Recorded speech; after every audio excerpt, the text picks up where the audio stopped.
1 ਜੂਨ 2020 ਨੂੰ ਮੁਲਕ ਦੇ ਪ੍ਰਧਾਨ ਮੰਤਰੀ ਨਰਿੰਦਰ ਮੋਦੀ ਦੀ ਪ੍ਰਧਾਨਗੀ ਹੇਠ ਹੋਈ ਕੇਂਦਰੀ ਮੰਤਰੀ ਮੰਡਲ ਦੀ ਮੀਟਿੰਗ ਵਿੱਚ ਸਾਉਣੀ ਦੀਆਂ 14 ਜਿਣਸਾਂ ਦੀਆਂ ਘੱਟੋ-ਘੱਟ ਸਮਰਥਨ ਕੀਮਤਾਂ ਸੰਬੰਧੀ ਖੇਤੀਬਾੜੀ ਲਾਗਤਾਂ ਅਤੇ ਕੀਮਤਾਂ ਕਮਿਸ਼ਨ ਦੀਆਂ ਸਿਫਾਰਸ਼ਾਂ ਨੂੰ ਪ੍ਰਵਾਨ ਕਰ ਲਿਆ ਗਿਆ। ਡੰਡੀ ਸਰਕਾਰੀ ਦਾਅਵਿਆਂ ਅਨੁਸਾਰ ਇਨ੍ਹਾਂ ਜਿਣਸਾਂ ਦੀਆਂ ਘੱਟੋ-ਘੱਟ ਸਮਰਥਨ ਕੀਮਤਾਂ ਵਿੱਚ 50 ਤੋਂ 83% ਵਾਧਾ ਕੀਤਾ ਗਿਆ ਹੈ। ਡੰਡੀ ਸਾਉਣੀ ਦੀ ਇੱਕ ਪ੍ਰਮੁੱਖ ਜਿਣਸ ਝੋਨੇ ਦੀ ਘੱਟੋ-ਘੱਟ ਸਮਰਥਨ ਕੀਮਤ ਵਿੱਚ 53 ਰੁਪਏ ਪ੍ਰਤੀ ਕੁਇੰਟਲ ਦਾ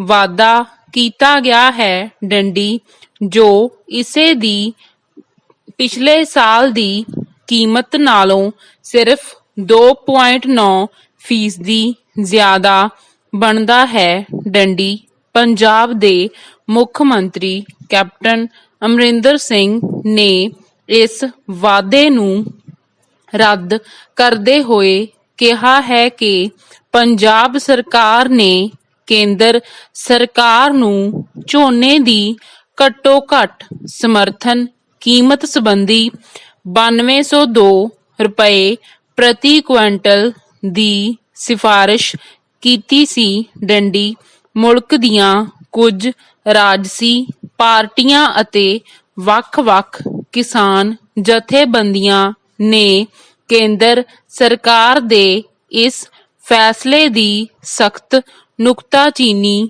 ਕਰਦੇ ਹੋਏ ਇਸ ਨੂੰ ਕਿਸਾਨਾਂ ਨਾਲ ਬੇਇਨਸਾਫੀ ਕਰਾਰ ਦਿੱਤਾ ਹੈ। ਡੰਡੀ ਕੇਂਦਰ ਸਰਕਾਰ ਦਾ ਇਹ ਦਾਅਵਾ ਕਿ ਉਸ ਦੁਆਰਾ ਸਵਾਮੀਨਾਥਨ ਕਮਿਸ਼ਨ ਦੀਆਂ ਖੇਤੀਬਾੜੀ ਜਿਣਸਾਂ ਦੀਆਂ ਘੱਟੋ-ਘੱਟ ਸਮਰਥਨ ਕੀਮਤਾਂ ਸੰਬੰਧੀ ਸਿਫਾਰਸ਼ਾਂ ਨੂੰ ਪ੍ਰਵਾਨ ਕਰਦੇ ਹੋਏ ਖੇਤੀਬਾੜੀ ਉਤਪਾਦਨ ਲਾਗਤਾਂ ਤੋਂ 50% ਜਾਂ ਉਸ ਤੋਂ ਵੱਧ ਤੈਅ ਕਰਨੀਆਂ ਸ਼ੁਰੂ ਕਰ ਦਿੱਤੀਆਂ ਹਨ।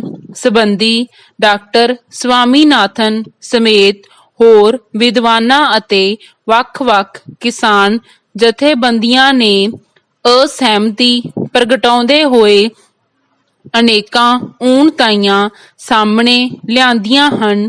ਡੰਡੀ ਪੈਰਾਚੇਂਜ ਭਾਰਤ ਵਿੱਚ ਖੇਤੀਬਾੜੀ ਕੀਮਤ ਨੀਤੀ ਦੀ ਸ਼ੁਰੂਆਤ ਦੂਜੀ ਸੰਸਾਰ ਜੰਗ ਦੌਰਾਨ ਹੋਈ ਸੀ। ਡੰਡੀ ਉਸ ਸਮੇਂ ਮੁਲਕ ਵਿੱਚ ਅਨਾਜ ਪਦਾਰਥਾਂ ਦੀ ਭਾਰੀ ਥੁੜ ਸੀ। ਡੰਡੀ ਉਸ ਸਮੇਂ ਮੁਲਕ ਵਿੱਚ ਅਨਾਜ ਪਦਾਰਥਾਂ ਦੀਆਂ ਤੇਜ਼ੀ ਨਾਲ ਵਧਦੀਆਂ ਕੀਮਤਾਂ ਤੋਂ ਖਪਤਕਾਰਾਂ ਨੂੰ ਬਚਾਉਣ ਲਈ ਕੁਝ ਪ੍ਰਮੁੱਖ ਖੇਤੀਬਾੜੀ ਜਿਣਸਾਂ ਦੀਆਂ ਉੱਚਤਮ ਕੀਮਤਾਂ ਨਿਰਧਾਰਿਤ ਕੀਤੀਆਂ ਸਨ। ਡੰਡੀ ਇਸ ਸਮੇਂ ਦੌਰਾਨ ਹੀ ਕਿਸਾਨਾਂ ਦੇ ਹਿੱਤਾਂ ਦੀ ਰਾਖੀ ਲਈ ਕੁਝ ਖੇਤੀਬਾੜੀ ਜਿਣਸਾਂ ਦੀਆਂ ਘੱਟੋ-ਘੱਟ ਕੀਮਤਾਂ ਵੀ ਨਿਸ਼ਚਿਤ ਕੀਤੀਆਂ ਗਈਆਂ ਸਨ। ਡੰਡੀ ਖੇਤੀਬਾੜੀ ਜਿਣਸਾਂ ਦੀਆਂ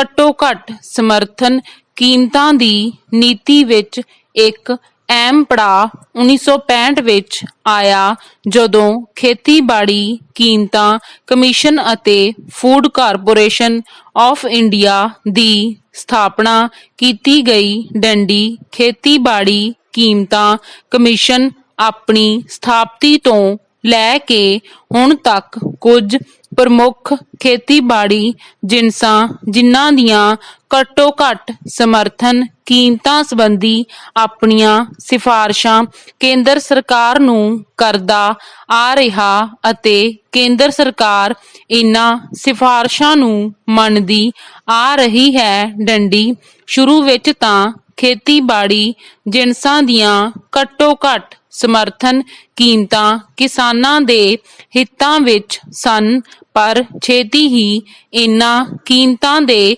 ਕਿਸਾਨ ਵਿਰੋਧੀ ਹੋਣ ਕਰਕੇ ਵੱਖ-ਵੱਖ ਰਾਜਸੀ ਪਾਰਟੀਆਂ ਅਤੇ ਕਿਸਾਨ ਜਥੇਬੰਦੀਆਂ ਨੇ ਇਸ ਸਬੰਧ ਵਿੱਚ ਭਾਰਤ